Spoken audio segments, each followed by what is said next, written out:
Fred Gambino is a freelance concept artist who has worked on blockbuster films such as Guardians of the Galaxy and Thor Ragnarok. More recently, he has ventured into writing and released his debut sci-fi novel, Dark Shepherd.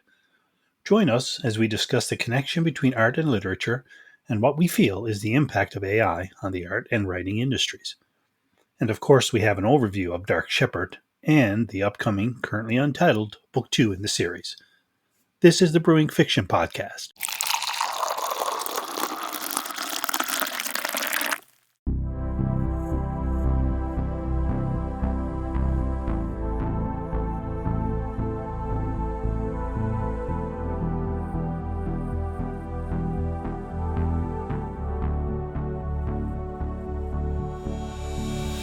And welcome back to the Brewing Fiction Podcast. And today I am very honored to have freelance concept artist and now novelist, just a few months in, right?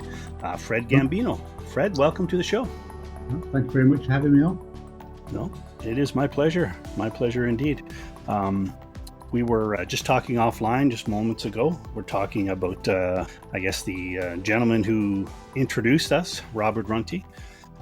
How do you know Robert? You guys work together on your book or something different?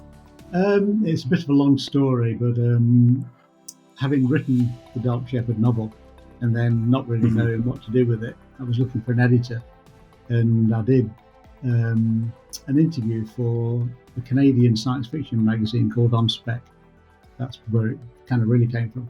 And they used one of my images for the cover, and they did an interview on concept art and book illustration. And so I thought, well, I'm looking for an editor, and they do editing. So I wrote to them and said, are you interested, or do you know an editor? And they introduced me to Robert. So that's how I got to know him. And then I sent him the first chapter of Dark Shepherd, which he really liked. And then he asked me to send him a synopsis, which he wasn't so keen on.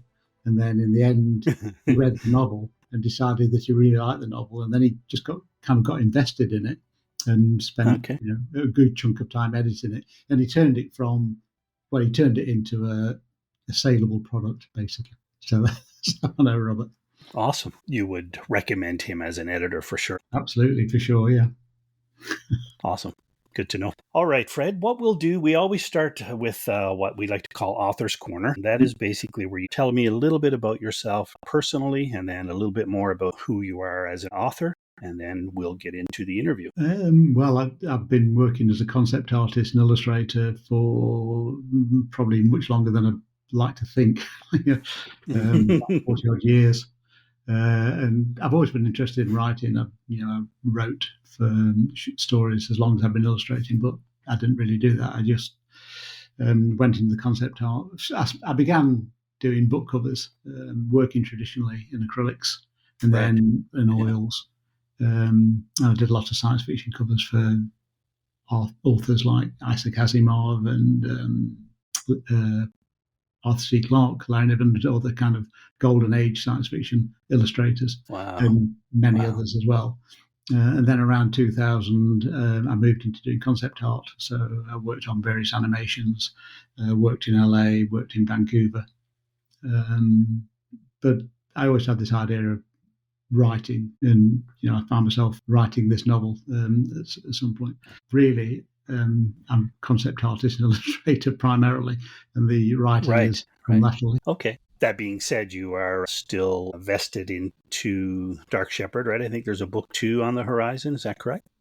Yeah, that's right. Yeah, the Newcom Press are the publishers, and they contracted me to write book 2 on the strength of book 1. So book 1 is now out, and I've actually written book 2, and I sent it to Robert to get his opinion on it. So I'm waiting for him to come back and tell me what he thinks. Okay. Well, let's jump into a little fun session that we do here. We call it Fast Five. And basically what I do is I give you word pairs and you choose which one you prefer of the two. Okay. All right. So coffee or tea? Coffee. Awesome. Paperback or ebook? That's a tricky one. If you'd asked me a year or so ago, I would have said ebook, but I've gone back to reading actual physical books for some reason. Is that right? Okay. Yeah, so I go kind of 50-50 on that one, somewhere in the middle. That's fair. Pen or keyboard? keyboard. My keyboard. handwriting Yeah, is for illegible. yet your art. How does that work? Is that a pen? Is it painting? Is it a little bit of both? Digitally, Or I've got a neither? Cintiq, so I draw on the screen if I'm actually painting in Photoshop, which is the software Oh, that I okay. actually use. So it's, I mean, I came through the whole digital revolution. So when I started, the software, the hardware was really slow and clumsy. Yeah. We began, well, you couldn't draw with a mouse, but there was a Wacom tablet, if anybody can remember Wacom tablet. I'm always amazed that a lot of this stuff, which is cutting edge, is now become obsolete and people can't remember what it was. Obsolete. Yeah. Yeah. I began on a Wacom tablet, which is for those that don't know, it's a tablet that you put on your desk and you draw with a pen, and that appears on the screen. And that was the way everybody did it for a while. And then Cintiq came up with the screens that you could actually draw on. And so in the end, I bought one of those. So I've now got a Cintiq, which I draw and paint on. And I use 3D Okay. software. If I'm physically painting, then now it's oils. Originally, it was acrylics using an airbrush. Wow. Okay. I had to put that pen and keyboard in there because I knew, well, I kind of figured that keyboard was for writing, which obviously Right. is a Yeah. smaller part of your world, but I just kind of wondered how it would work for your art. When you are writing, do you like short writing sprints or longer marathon sessions? Yeah. I mean, because Dark Shepherd was written while I was doing other stuff, it tended to be there'd be periods when I'd work on it a lot, and then periods where I would leave it for because I was busy Yeah. doing other stuff. I tend to be fairly kind of focused, so once I start, it's difficult to stop, and so I will write for I'll write all day or for several days or whatever until I run out of steam or until I had to do something else. I would then leave it. Yeah. And then once I've left it, then I kind of forgot about it really. But it's that thing that once I start, I'll lie awake in the middle of the night. Some idea will come to me, and the next Yeah. morning I'll start writing that idea down so I don't forget it. And then I can't stop. And the afternoons arrive. Right. Do you find that you're when you're invested in a book, does it keep you awake a lot or just an idea once in a while? You mean when I'm writing the book? Yeah, like when Yeah. you're in when you're in I'm still that writing a book because I've only period. actually written one. So talk about the one but yeah, Fair. that's the one that's I've written. Yeah, I do kind of get involved in it, and I find myself thinking about the characters and living in that world, so that when I go down to have some Yeah. have tea or I find myself unable to switch off quite often. I'll go down and we'll watch TV, my partner and I, in the evenings, which we tend to do. And I found that I'm thinking about what I'm writing or what I might be writing rather than watching what's on the screen. So it does get Right. into my Yeah. head, and it's hard to get out of that mode once I'm in it. Yeah, I agree very much. Do you keep a notepad with you? No, I should do, but it's You as an illustrator and an artist, I should have kept a sketch pad all these years, and I never did. never I did. started several times, and I just didn't keep it up. So I'm very Yeah, remiss yeah. in that respect. Well, you got to try and have a life beside that too. So maybe it's better to not have a Yeah. notepad in your pocket. But I mean, over yeah, the years, I've had ideas for stories, and I should write them down. And I'm still doing that now. Something will pop into my head, and I should write it down, but hmm I don't. So I might start doing that. Okay. All right. Well, the last one in Fast Five is vinyl or digital music. Digital music these days. I sold all my vinyl records a long time ago. Oh, did you? Yeah. I'm just starting, well, not just about a year ago, just before I started writing, actually, I started buying vinyl. Got a little small record player and started buying again. So Yeah, I've got mine is two mostly friends. digital, but yeah. Yeah, I've got two friends that have recently bought record players and vinyl records. So. Yeah. Yeah. It's funny how things always come back, right? Yeah. Well, why is that? Do you prefer the sound of the vinyl? You know what? I do. For me, what I use it for is, a record runs what, 5 songs, right? So you're talking Yeah. 10 to 15, 12 to 15 minutes, and then you walk away. So I use it as my setup for when I sit down for a writing session. Right. That allows me to kind of shut off and get into my writing mode. But I do love the sound as well. And I don't have a high end record player. It's fairly inexpensive. Just the needle on the vinyl is there's something about that scratch. Right. Yeah, As long yeah. as it's not too scratched. Yeah, I've got a few of those that are. When I first started, I just visited a local secondhand record shop, right? And yeah, some of the records are pretty bad. Alrighty, so let's jump into the main part of the interview, and some of this you answered in your introduction, but Well, I was a forgive bit me worried if I about that. I thought repeat. I'm going to be answering questions here or giving you information I'm going to talk about later. So, Yeah, and that's okay too. We say it as it comes. That's what I like to do, and if it doesn't make sense, we'll edit it out. right. Okay. Yeah, sure. All right. Okay. Your move from a concept artist to a novelist. And I know you say you've only written one, but you've got the second written and waiting on editing and publication. And it sounds like you have a desire to write more. I've been as interested in writing as I have in illustrating and painting. Right from a very young age, I was writing short stories, and I Yeah. seem to be reasonably good at it. I remember at school, I wrote. The class were asked to write short stories, and the teacher was so impressed that she got the headmaster to come in and read it out to the class, and I got a ballpoint pen as a prize. And I always thought that I might be a writer. I had this idea, and I read a lot. So it seemed like Yeah. a reasonable thing to imagine I might do. And then I left school and I had to think about how I was going to make a living. And I thought about becoming a joiner at one point because that was the other thing that I was reasonable at school and getting an apprenticeship. But then I thought, well, I'll go to art college. And so I went into that kind of area. And as I was saying before, I started off doing book covers and then I went into concept art. And one of the concept art jobs was the Ant Bully in Dallas. And I worked in Dallas for about a year and a half. And the concept art group were a disparate group of artists from all over. There's two of us from the UK, there's some of us from LA, some from Boston. And so we were a kind of close-knit group, almost like a separate group from the main studio because, none of us had our houses or loved ones or anything with us. So we were just together in the evenings. So we would get together every Wednesday night and we'd have film night and one of us would host it. And we'd get food in and we'd show some kind of movie or whatever. But one night, one of the guys said, "What's your story?" And I thought he was asking what our life stories were, but what he was actually asking was, what was our project? Because they're all LA folk or film folk, so they all had some story or something they were working on. But I didn't. I felt kind of left out in that room because I was the only person in the room that wasn't actually working on a story. And then about a year or so later, I was actually out on the bike, which I do a lot of my best thinking on the bike. And the idea, or the kernel of the idea for Dark Shepherd popped into my head. And I thought, I'll write it down. We talked about writing notes earlier, which I did do. But I thought, well, I'll write this up.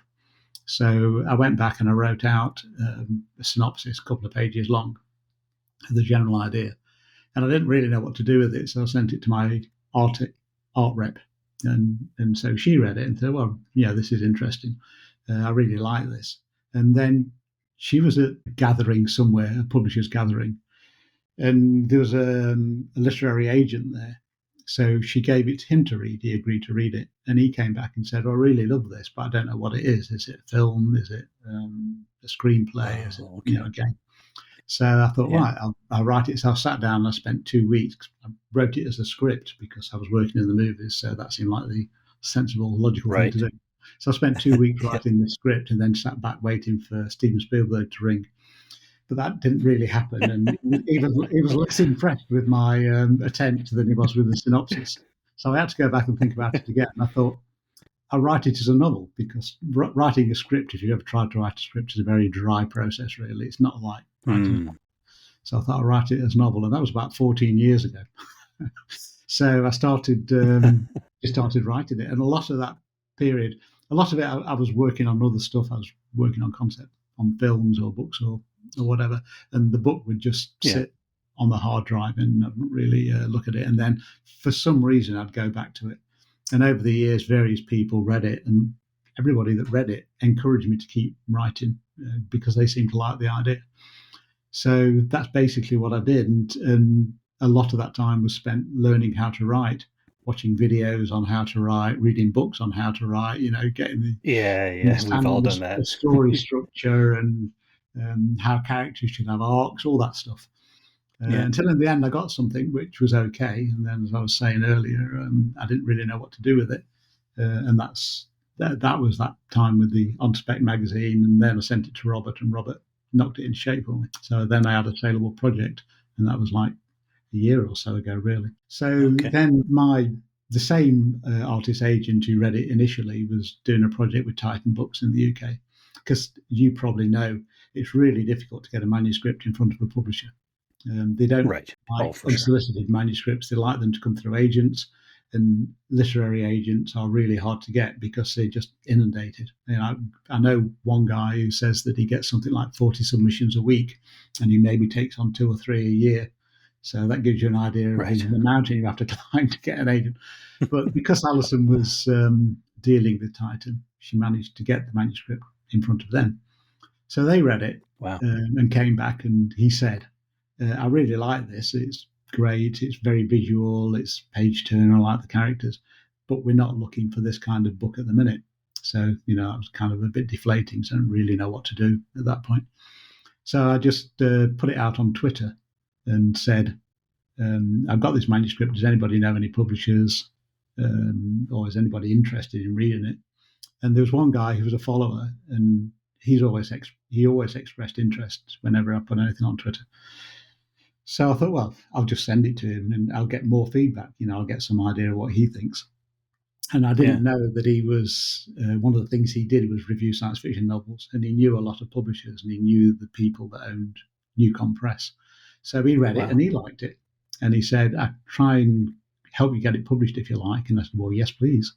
And so he introduced me to Ian Waits at Newcom Press, and he read it and wanted to publish it. Wow. And it took 14 There you go. years. Yeah. So, everybody who's listening, let's not be discouraged here. Yours may be a little less time. I was going to ask one of the questions I had to ask you was, you're very well known in the sci-fi universe with your art and, your work on some different movies, which we'll talk about a little bit later. But I was wondering if that somehow was a catalyst for you to get your book published, but it sounds like it was not. No, I think the two worlds are very separate, and writers will look at art to get inspiration, and artists will obviously get inspiration if they're designing for a book or for a film. They're obviously working from the writing, but the two worlds Yeah. are very separate. And at the end of the day, it just came down to send me the first chapter, send me the first 3 chapters, and then if you're very lucky, send me the manuscript, and they either like it or they Yeah. don't. The fact that I've done other stuff that's kind of related, it was completely irrelevant, really. I mean, at the end of the day, it's just whether they like the writing or not. Yeah. Fair. Interesting. Okay. So yeah, you're traditionally published with Newcon Press, and again, I know it's only one novel, but what advice would you give us aspiring authors who are not public? Do you have any advice? Like, obviously, you just kept going. I would think Yeah. that would be the first piece, but anything else you'd like to share? I think that's the main thing. You don't be discouraged. I mean, but I know I talk about it taking 14 years, but I wasn't writing for 14 years. And Fair. Yes. once the thing was saleable, it really didn't take very long to find somebody to publish it. So I was quite lucky.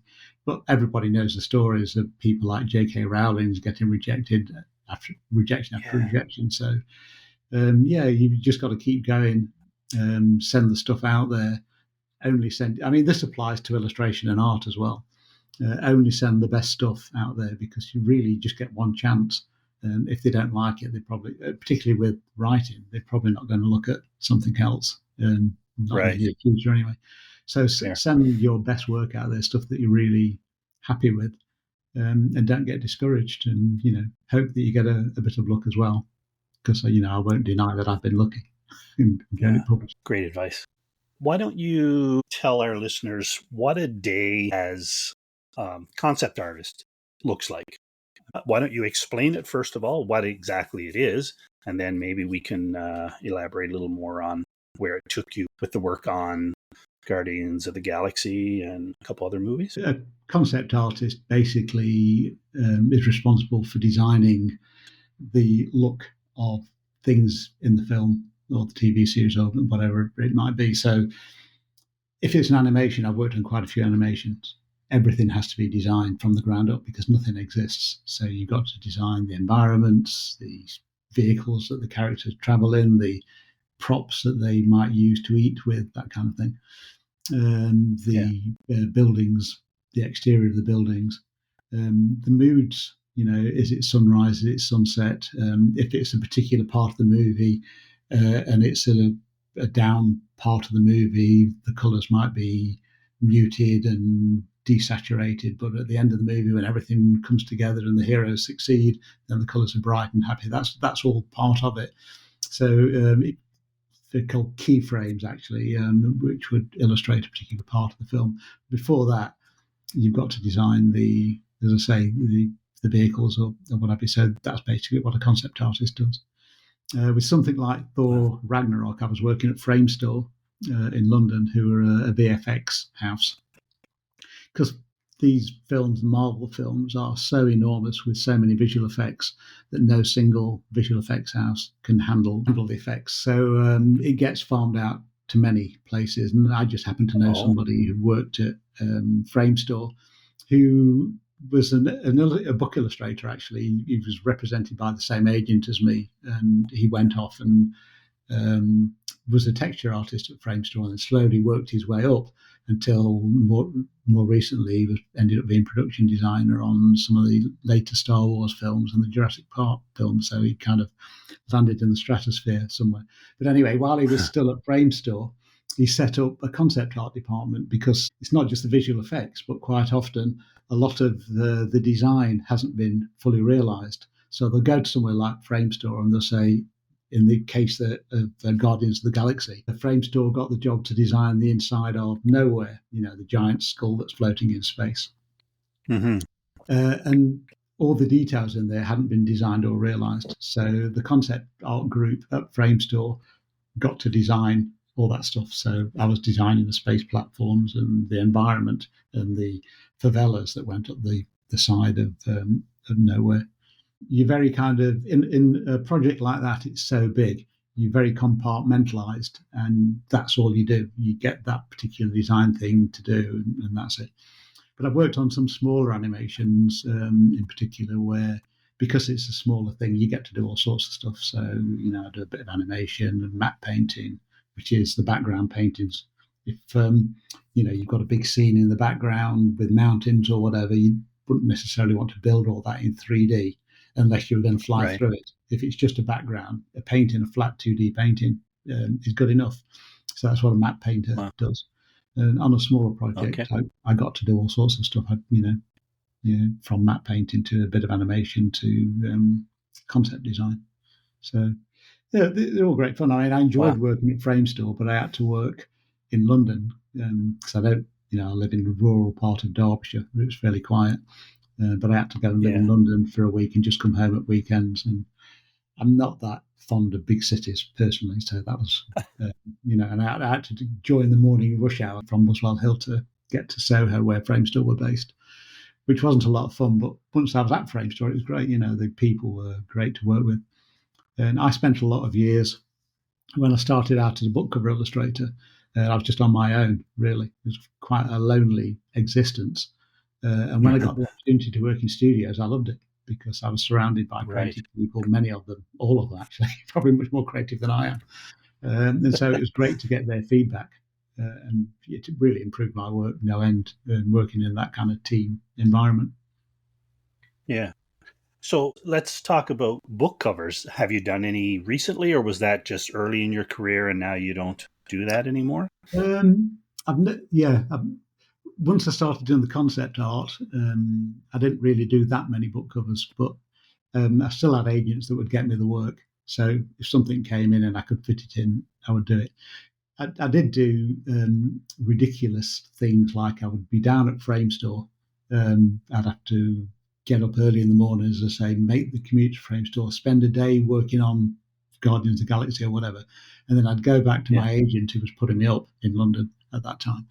And she'd say, I've got a book cover for you to do. So then I would sit, I'd have something to eat, and then I'd go up into the room that she gave me and start working on a book cover until midnight or 1 o'clock in the morning. It was just insane. And it was too much. I think it's the kind of thing you can do when you're 20, maybe, but by that time I was not 20, so I had to say one thing or the other. I just couldn't do both; it was killing me.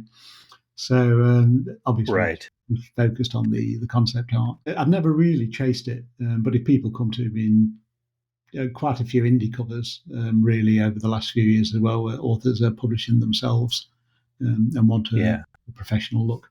So I did quite a bit of that over the years, but it's thinned out really. I don't know whether that's the result of AI, what the reason is, but it has thinned out. Yeah, I wonder. I was going to ask how you felt about AI. I can imagine that for you as an artist, you must. Well, I don't want to put words in your mouth. How do you feel about it? Yeah, it's a problem. It's hard to see at the moment how the dust will settle. Yeah, I've got a whole generation of kids growing up who it'll just be normal for them. They'll just accept it. So Right. how they will run with it eventually is hard to kind of predict. But in the short term, what it'll do is depress fees. Digital did that as well. If you go back before digital artwork, Photoshop and 3D, um, artists could charge quite high fees for book covers because it was hard to do. When digital came along, Right. it was still hard to do, but it was easier. More people could do it because you didn't, obviously the software would help you with the perspective and that kind of thing, which, before that you had to understand all that. The difference between AI and that early Photoshop 3D is that with Photoshop and 3D, you still had to understand how to compose a compelling image. You still had to understand about color theory. And so there was an awful lot of bad CG stuff being done. But the people that had the knowledge, a lot of artists went from traditional to digital, and they were the most successful because they understood, even though they were using digital tools, they understood how to make a compelling image. The problem with AI is that it does away with all of that. You don't really need to know any of that.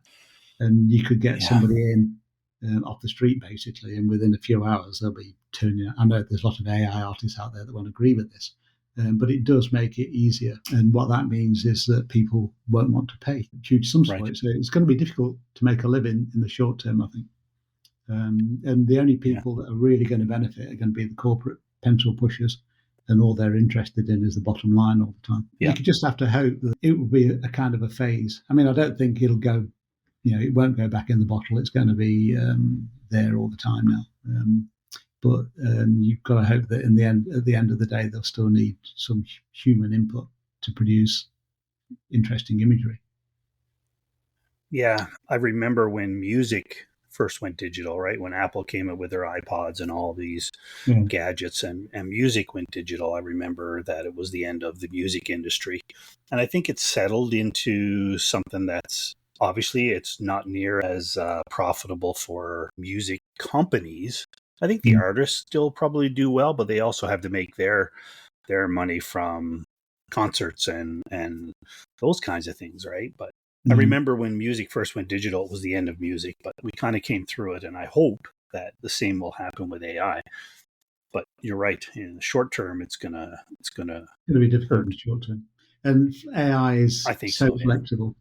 It's so flexible. It can do so much and imitate so successfully. I think that's part of the problem. You type in, create an image in the style of so and so, and it will churn something out that looks pretty close. Have you tried to do that just to see if you can mimic your own style? I played with it briefly because I had to, because everybody else, it was like the big thing, everybody was talking about it. And with ChatGPT-3 for writing as well. And I just decided that it wasn't for me. I didn't enjoy it. Sitting there typing prompts into a keyboard in the hope that the machine comes up with something and then saying, well, that's quite interesting, iterate on that, so you type in more prompts in. That's not the same as sitting down and trying to solve a problem. Because I get a lot of satisfaction, both with writing and with illustration, where you're looking at something and think, well, this isn't working. Why isn't it working? How can I make it better? And then you get this eureka moment. That's it. And I get lots Yeah, of yeah, yeah. satisfaction out of doing that. And my brief playing around with AI, that wasn't the same. I didn't get that. The machine is coming up with the ideas, and there's also the ethical side of it, that the machine works because it's stealing stuff that human beings have created and put on the internet. It's just scanning. Yeah. It doesn't, particularly with writing, it doesn't understand the words that it's putting together. It's just Right. what the most likely next word might be. So it'll produce something, but it doesn't. It's got no context for what it's doing. Whereas a person has a context. It's right. A person will write something because it means something to them. It might be their life There's feeling. experience. Yeah. Yeah. Agreed. And Yeah. the machine doesn't do that. But the problem Yeah, is, I agree. it matches the school of good enough for the people that want to produce book covers or want to produce. I don't know whether they'll get around to writing novels or beach novels or whatever at some point. They may well do. And Yeah, the maybe. consumers probably don't really care. They'll look at an image and think, that looks interesting. I'll pick that book up and I'll read it. And most of them won't really care how it's been produced. Yeah, I think you're right. There's going to be those who, yeah, it's good enough, whether it's art, it's writing, it's music. You can use it to create music. There's going to be those of us who go back to vinyl because we like the original. And then there's going to be those who are happy with what AI creates. Yeah, for sure. At some point, there'll be an equilibrium and it will settle down into something that everybody will. Yeah. Again, I compare it to music, the music industry. It's going to settle into something we don't know. It's obviously going to be different, but for anybody who's employed in those industries, it's a scary time for sure, because you don't know exactly what it means for your future. Right. So let's talk a little more about Dark Shepherd. You can read your blurb, or you can give us from your own mind what Dark Shepherd is about. Just I'm curious about this one, and more so about book 2 and whether or not there's a book 3 in your mind. Yeah, I always find it difficult when people say, "What's it about?" It's a ripping yarn in space. There might be some kind of deeper parts to it, but I hope it's just a fun space opera, basically. And the action centres around Brielle, she works on the beach, which is where they crash spaceships from orbit and break them up, and then she handles the dismantling machines to break it all up. I think she says at some point in the story, with the dung beetles of the galaxy recycling everybody else's shit. So it centres around her, but it turns out that she's not what she seems. She doesn't know it, but she's got a secret that lots of other people want. The all-powerful Church of Second Light and a bunch of insurgents who are fighting the slow takeover of the Church of Second Light and the new leader, the emissary. And so she ends up with this bunch of insurgents against her will, really. She doesn't want to be there, and she tries to get out of it, but she can't. And so she ends up with this chase across the galaxy, and with Second Light also chasing her for a secret that she doesn't know she possesses either. All right. And does she continue on in book 2? She does. Book 1 is a bit of a cliffhanger. I know not everybody's that keen on cliffhangers, but it is the kind of main thrust of the story is resolved in book 1, but there's a lot of loose ends that all get tidied up in book 2. So a lot of those questions are answered in book 2. Book 2 more or less just carries on from where book 1 ends. I'm kind of not really sure about the ending of book 2 at this moment, because I can end it in such a way that would end the story, right? Or I could, and it will still leave it open for book 3, because apparently it is a trilogy. The publisher had a review from the Financial Times of all papers, which is quite a good review, and in that review it said it was the first of a trilogy, so it's obviously going to be a trilogy. It's great. So I guess you've kind of been told, right? Yeah. It's interesting because if you go back 14 years when I first started working on this, the general gist of the story is really books 1 and 2. They're spread out over the 2 books. So if I Right. get to write book 3, it will be totally new ground. So I won't have any of those preconceived ideas to rely on, or even chunks of writing that I did over the years, which I took and edited, and I could just incorporate into book 2. Right. Book 3 will be totally new, so I am quite looking forward to the opportunity of writing that if it comes. Yeah. Yeah, for sure. So book 2 is written, sent out for editing. So you're saying you'll probably still tweak a little bit of the end to lead It into book could 3, the or do you ending. really feel that you'll? I'm going to leave it to the publisher to decide what he wants to do, whether he wants it Okay. Okay. to end in a way that doesn't. It ends in a way that could be the end of the story, but leaves it open, or I can put the cliffhanger in, and then people Okay. want to read book 3, hopefully. Interesting. I'm not familiar with dealing with publishers, so I'm sure listeners are interested to hear that a publisher can. First of all, they can accept your work or not, but I mean, Yeah. they have that much control to tell you that, hey, you know what? I like this, but we're going to cut it here. You're going to save this for book 3, and you're just going to have to, Well, tweak it in such a way. that's the other thing about the ending, is that in some ways I think it will fit better in book 3. So that I'm kind of torn, that I might just move Okay. it into book 3, where I think it will fit in better. Yeah, I mean, obviously the publisher, the editors have a big influence, Yeah. as Robert did actually. Cool. Robert did the kind of major part of the editing, but when it went to New Compress, they went through it as well, and they had their say. And I'm, Yeah. I'm not somebody. Years of working as a concept artist has given me very thick skin, so I don't take offence if they make, somebody makes a suggestion, says, I think this should be changed, that should be changed, this doesn't work. I don't think this character is very likable. It should be more likable. I don't take offence. I tend to actually do the opposite and go, oh yeah, I'll change it then, change it immediately. Yeah, you know what? I've heard that from other writers as well, that they thrive on feedback versus the other way where you kind of, feelings are hurt. So that's good to hear. Well, concept art is a collaborative thing, as I was saying. So I'm used to that. This idea, other people feeding back, and same for them as well. So I've just been used to working that way. So it's Yeah. it helps. It's I suppose I don't know. I imagine that even the top authors have got the same issue.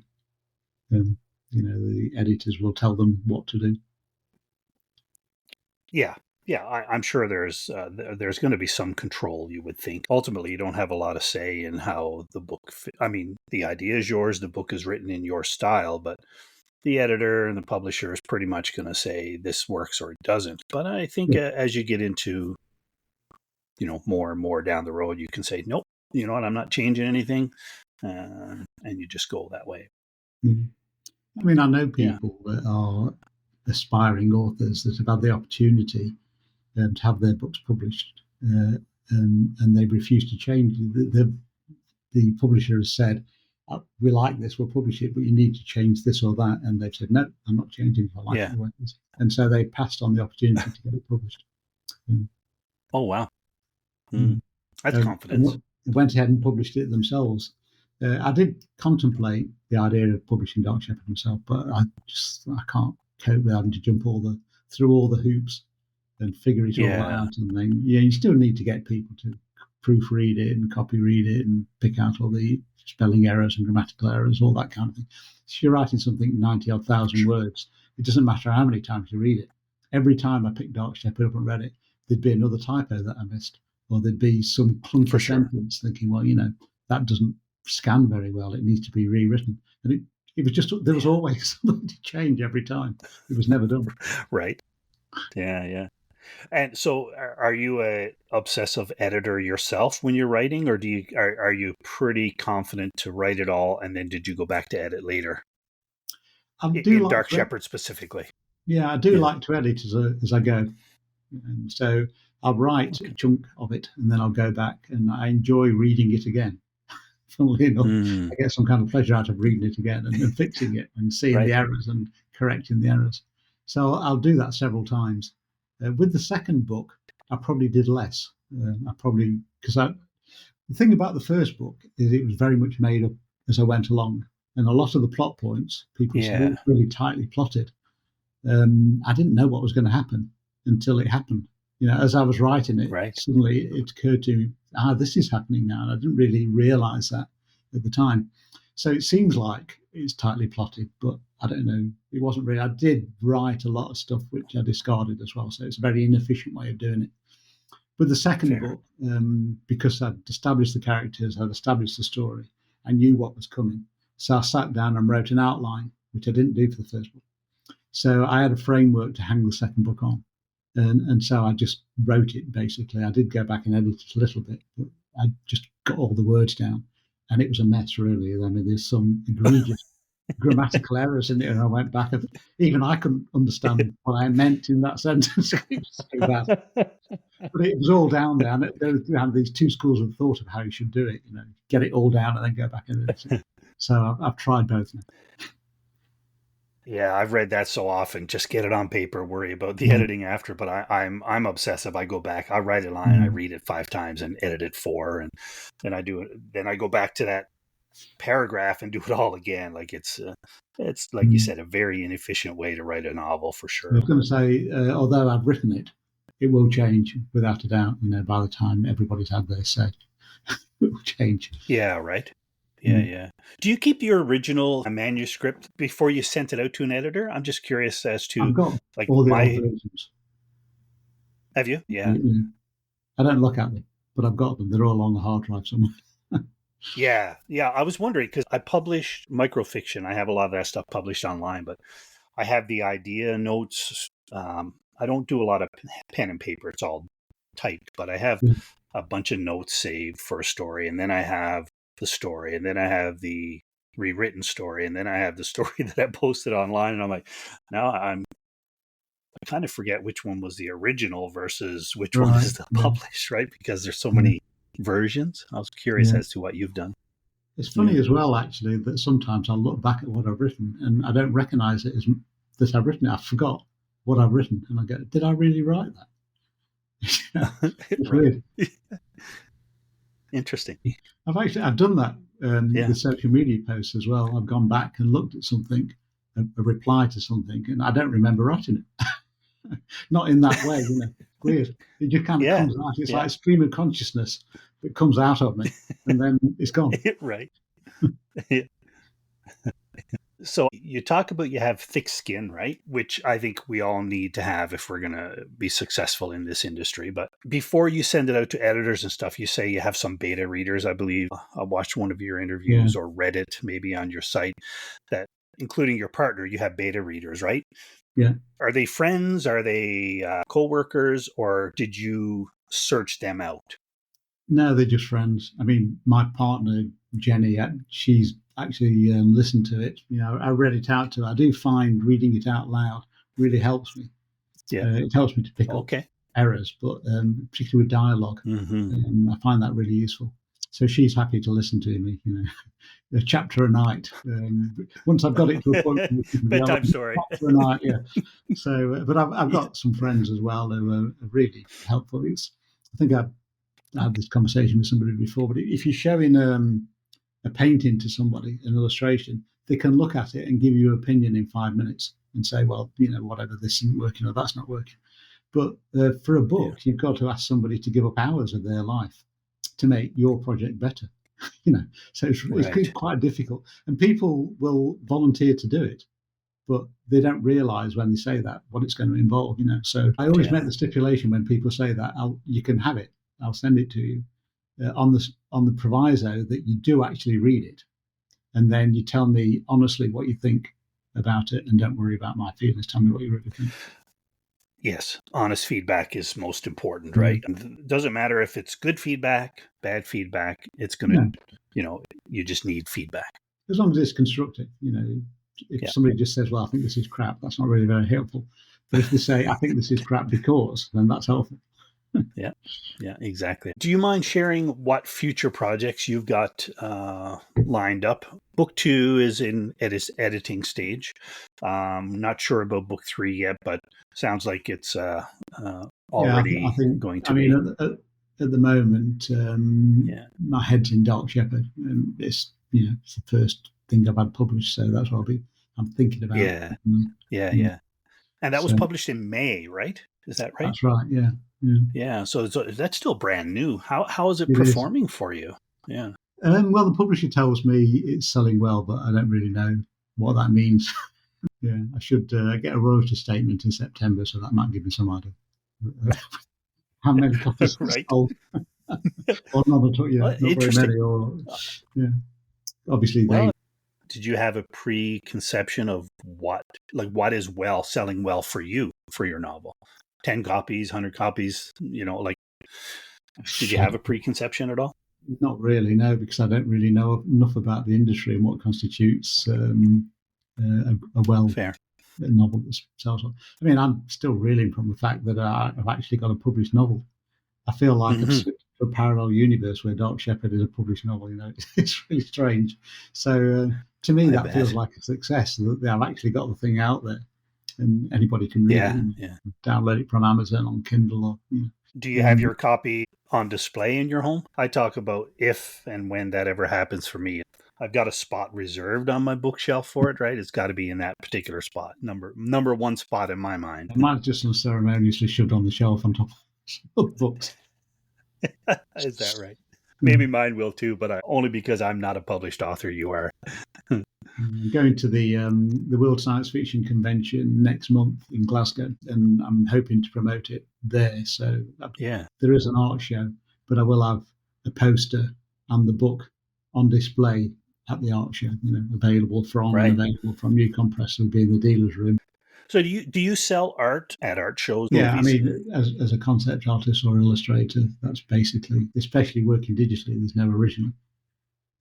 Back in the day, Mm. um, there was an original acrylic painting. And I've got an agent in Washington, and she has sold a lot of originals over the years. And last Okay. year we went through the back catalogue, and she sold an awful lot of stuff. Some of it was 40 years old, which I was Wow. amazed that people were prepared to buy it and hang it on the wall. So I've sold a lot of those paintings. I've still got a few left, but she has sold a lot. I've painted over the years. I've painted landscapes and sold those at kind of local galleries, but not very many.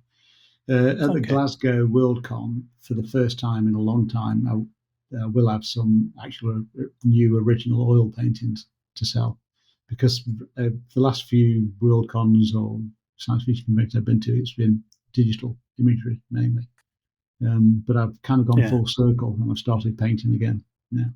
And some of the images are Dark Shepherd related. New Compress did a hardback and a paperback, and they also did a deluxe edition.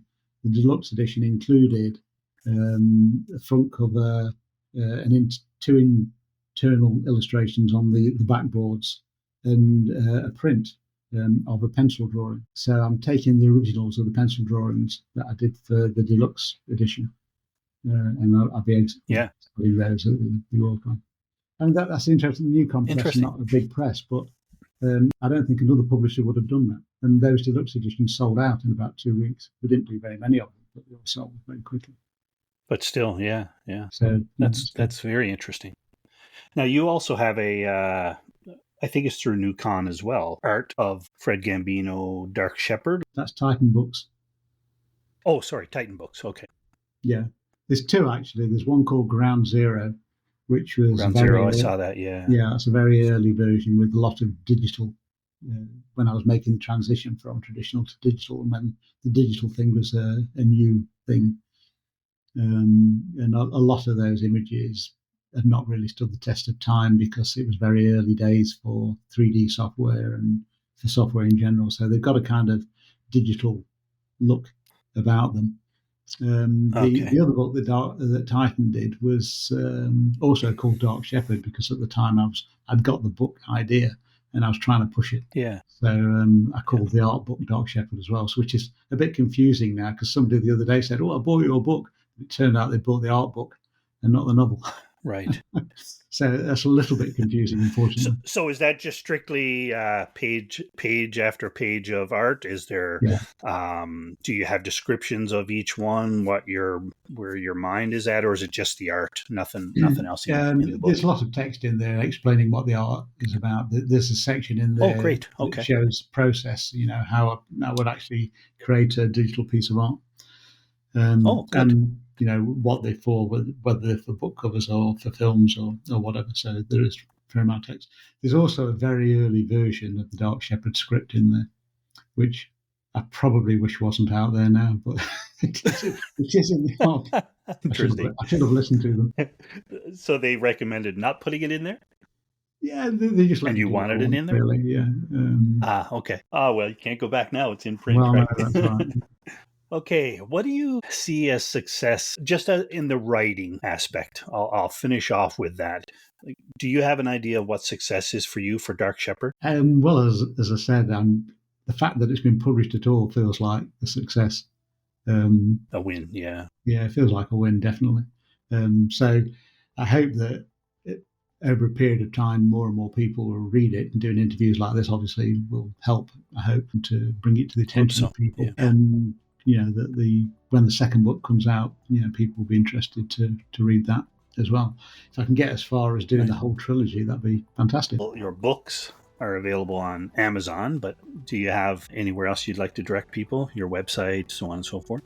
If you go onto my website, then you can look at a whole bunch of imagery related to Dark Shepherd. There's 2 pages, the Dark Shepherd gallery on there, which is a lot of imagery.